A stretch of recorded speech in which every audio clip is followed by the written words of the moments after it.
अगर आजाद उड़ना चाहते हो ना तो एक बाज की तरह बनना, वही बाज जो बादलों की छाती चीर के उनसे भी ऊपर उड़ता है। दोस्तों आज मैं आपको बाज के 6 एटीट्यूड रूल्स बताऊंगा जो अगर एक आम आदमी अपनी जिंदगी में फॉलो करना शुरू कर देना तो किसी का बाप भी उसके सामने टिक नहीं पाएगा, छेड़ नहीं पाएगा, उसे रोक नहीं पाएगा। लेकिन उससे पहले सुनते हैं कि एक बाज क्या कहता है। मैं एक बाज हूँ, मैं जब उड़ता हूँ ना तो पूरे आसमान में दहशत के बादल मंडराने लगते हैं। बाज हूँ मैं, इसलिए उड़ान भरता हूँ तो आसमान चीरता हूँ। मेरे साथ उड़ने की किसी की औकात नहीं, मेरे सामने उड़ने का साहस किसी में नहीं। मैं एक बाज हूँ। जब बादल गरजते हैं तो सारे पंछी कांपते हैं और मैं हंसता हूँ और बस ये सोचता हूँ कि ये गरजने वाले बादल बरसकर आखिर मेरा क्या ही उखाड़ लेंगे। मैं एक बाज हूँ। जब सब छुपने की जगह ढूंढ रहे होते हैं मैं बादलों को चीरकर उनसे भी ऊपर निकल जाता हूँ। मेरा भोकाल है, तभी तो मेरे सिर पर ताज है। मुझे किसी के सामने झुकना मंजूर नहीं, डरना तो मेरे खून में ही नहीं। हर कोई जन्म लेने के लिए सिर्फ एक बार संघर्ष करता है, लेकिन मैं एक ही जिंदगी में 2 बार मरता हूँ, लेकिन उस मौत से लड़कर अपनी जिंदगी को 2 बार हासिल करता हूँ। मेरा हौसला इतना बुलंद होता है कि मैं मौत से भी टकरा जाता हूँ। आत्मसम्मान इतना मजबूत है कि लड़कर मरना मंजूर है लेकिन घुटकर जीना नहीं। नमस्कार दोस्तों, मैं त्रिलोक सैनी एक बार फिर तुम सभी के दिलों में आग लगाने के खातिर मैदान में उतर चुका हूँ। तो अपने कुर्सी की पेटी बांध लो, क्योंकि सैर करेंगे उस आसमान की जहाँ का राजा एक बाज है। मैं कहता हूँ सीखने को इतना कुछ है ना बाज से, जितना तुम शायद धरती के दूसरे किसी भी जीव से ना सीख सको। एटीट्यूड की बात करें तो एक बाज का एटीट्यूड सबका बाप है। बात अगर भरोसे की करें तो बाज का खुद पर भरोसा अपने आप में सबसे मजबूत है।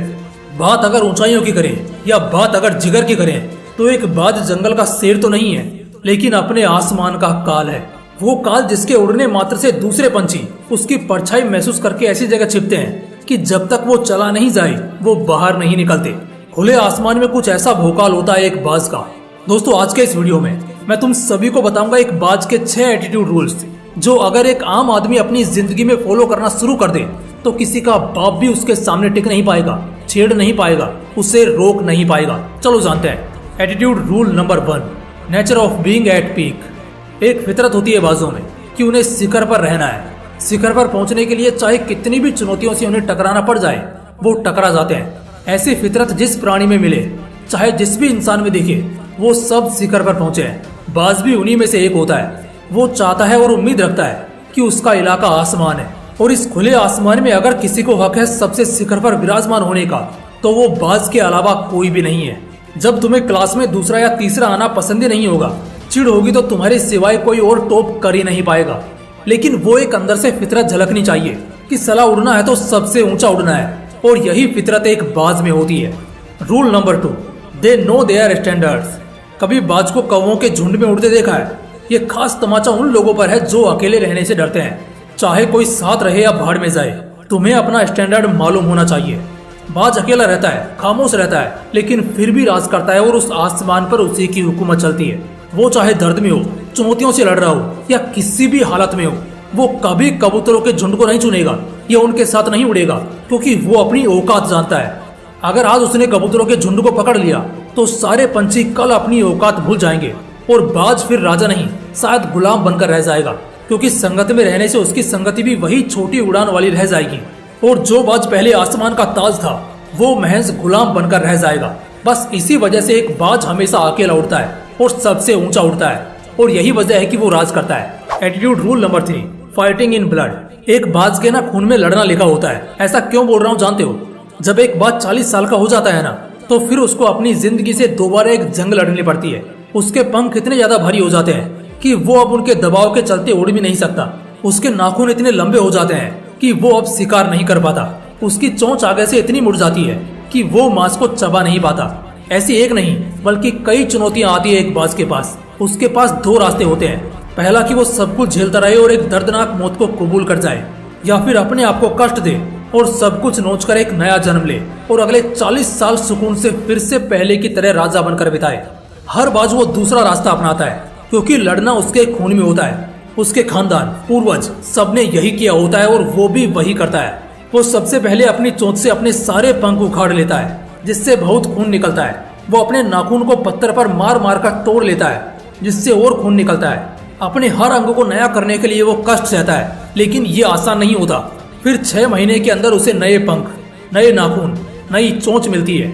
और वो अपनी जिंदगी दोबारा जीना शुरू कर देता है। इसलिए दोस्तों, लड़ने से कभी मत भागना। लड़ाई एक नई जिंदगी, इज्जत और एक नया किरदार देती है। Rule number 4, final focus the and. अगर बाज को अपना शिकार करना होता है ना, फिर वो किसी चीज के लिए नहीं रुकता, लेकिन इन सब में जो उसका फोकस होता है ना, कभी उस पर गौर करना, जिसे हम अपनी असल जिंदगी में मुहावरे के तौर पर इस्तेमाल करते हैं। वो है कि नजर हो तो बाज जैसी। गाड़ी चलाते वक्त बाज की तरह नजर होनी चाहिए। कोसों दूर से वो अपने शिकार को देख लेता है, और चाहे कितनी भी दूरियां हो, धुंध हो, काले बादल हो, मौसम खराब हो, लेकिन उसकी नजर नहीं फिसलती। उसकी पहली नजर ही आखिरी नजर बन जाती है, और बस एक बार वो नजर पड़ी अपने शिकार पर, खेल खत्म। अब चाहे कुछ भी हो जाए, बाज अपनी नजर से नहीं भटकने वाला। वो तब तक एक सेकंड के लिए भी नहीं भटकेगा जब तक वो अपने शिकार को अपने जकड़ में ना ले ले। इस खूबी के साथ कुदरती रूप में बाज और शेर दोनों पैदा हुए हैं, लेकिन समय के साथ साथ बाज अपनी इस खूबी को और ज्यादा तेज करता जाता है, और यही वजह है कि बुढ़ापे में भी आसमान पर सिर्फ उसी का हक होता है। Rule number 5, silence. कौवे जब उड़ते हैं ना, तो कभी गौर करना कितना शोर करते हैं, लेकिन एक बाज तो जल्दी से दिखता भी नहीं है। यही फर्क होता है एक बाज और दूसरे पंछियों में।